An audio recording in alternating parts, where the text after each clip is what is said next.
জেনিকে একটি গুহায় মৃত অবস্থায় পাওয়া গেছে। ফরেনসিক রিপোর্টে জানা গেছে যে দুপুরে তাকে হত্যা করা হয়েছে।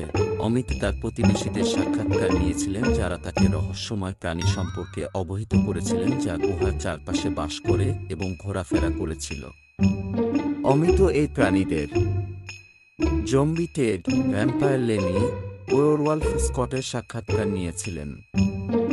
জম্বি টেড: আমি স্থানীয় ক্যাফেতে মধ্যাহ্নভোজন করছিলাম।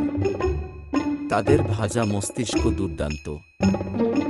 ভ্যাম্পায়ার লেনি: আমি আমার কফিনে ঘুমাচ্ছিলাম এক রাত পরেই।